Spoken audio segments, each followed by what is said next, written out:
I'd like to make a set of brief comments about representations of angular momentum. So let's think of a big vector space. I don't know how to draw a vector space, but here's the vector space V. And V is going to be, as usual, a complex vector space with a positive definite inner product.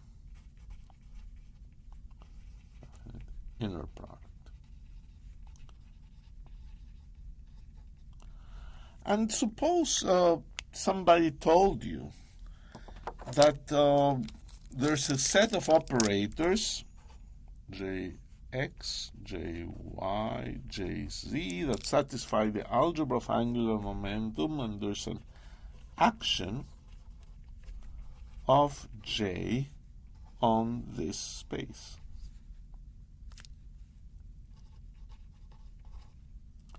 What is to say is that you can ask an oracle or a computer, if you wish, and you can give this oracle any vector in V, and the computer will tell you what would happen if you act with Jx on that vector, what would happen if you act with Jy on that vector, and what would happen if you act on Jc on that vector. So, in other words, if this complex vector space, maybe it's 1,000-dimensional or 1,000,000,000-dimensional, you could choose a basis. You decide what your basis is going to be, and you could compute those matrices for Jx, Jy, and Jz.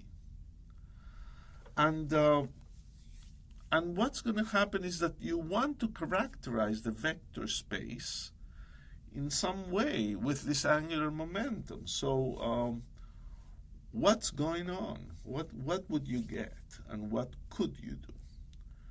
So one possibility based on our theory is that you say, okay, I can have a basis. I can choose a basis of states in which J squared and Jz are diagonal. Those are two operators that commute and can be diagonalized simultaneously. So Jz and J squared would be diagonal.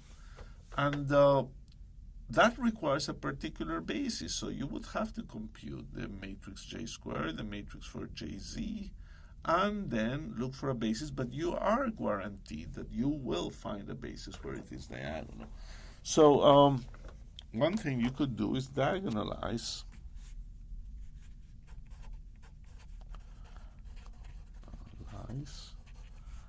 J squared and Jz and look at these matrices.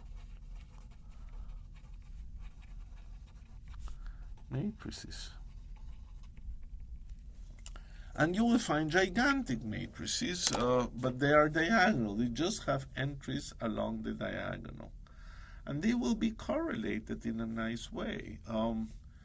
You can start organizing them by reordering your basis vectors in such a way that J squared, the eigenvalues of J squared would grow as you move along the diagonal. So you may have a J squared. You remember the eigenvalues of J squared were H squared, J times J plus 1, and Jc were Hm, because all states must fall into representations of this form, Jm. So as you look at those matrices, for J equals 0, this thing is value 0. For J equal 1/2, you have 1/2 times 3/2 would be 3/4 H squared. And then for J equal 1, you 1 times 2, 2H squared, and goes on. And given the theory that we have, some nice things should happen. Like, for example, there may be a number of diagonal entries with zeros, but for those same entries, the value of m must be 0 because m is always between plus j and minus j. So you may have like 10 zeros or 15 zeros, but then there will be zeros as well here. On the other hand, when you start getting to these ones, this corresponds to j equal 1/2. So j equals 0, j equals 1/2, and so on, j equals 1. In the j equal 1/2, you have to have at least 2 states, so you should find at least 2 elements in the diagonal that have those things. And then corresponding to them, you would have plus minus h bar over 2. And maybe you don't have just 2 elements, you may have 4 that are like that. So that would be like 2 representations of spin 1/2. Or you may have 10 states with this value in the diagonal, in which case you would have 5 doublets. But you cannot have 13 of this. It's inconsistent with angular momentum. Here, for j equals 1, or entries in the diagonal that have 2h squared, you better find at least 3 states. And you may find, of course, 6, 9, 12, all the multiples of 3, and so on and so forth. So you're guaranteed that this will happen, and the end result will be that this complex vector space should be possible to write as a sum of j1 plus j2, direct sum plus j3, up to some number where the j's, are somewhere from the list, are numbers from the list 0, 1/2, 1, 3/2. So it may be lots of zeros and then a few 1/2 and 1, 1, 1, 3, but that's the end result. The vector space has broken down into direct sums of irreducible representations of angular momentum. And that's what must happen if you have an action of an angular momentum on this space. So this is the basic situation and the basic result, that if there is an action of angular momentum on a space, the space can be broken down into sum of irreducible representations of this angular momentum. Let's generalize this a little bit to a complex vector space W.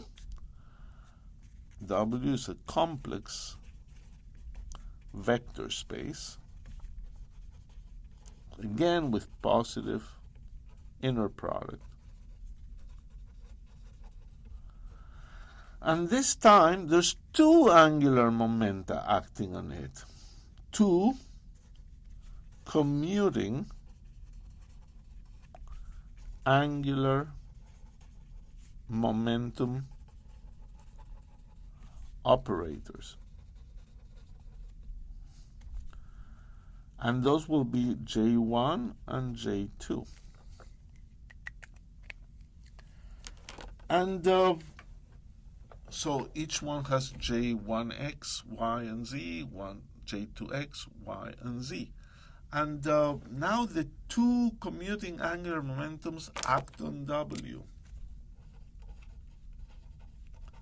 And the question is, how should we think of this space? So you take a state here, you can let it act with the J1 operators, it will start jumping in all kinds of directions. You can then let it act with the J2, that same state will start moving. So how do things get organized? So you can think of, you have a state, for example, and then J1 may push it, J1x may push it here, and then another application of J1 may push it here and here, and an application of J2 may push it in another direction, like here or here. So J1 and J2 act on the states and move them around. So again, you should think about what can you do here. You're given, again, in computer language, a list of vectors, a basis, some particular basis, and 6 complicated matrices, and that's all you have. And they're asking you, okay, tell me what's this vector space conceptually? What kind of representations are going on here? And then the answer again begins by recognizing that you can diagonalize all the commuting operators of J1 squared, J1z, J2 squared, and J2z. So any given state, once you've diagonalized, all the basis states have diagonal elements for this, and the basis states can be labeled by some J1, M1, J2, M2.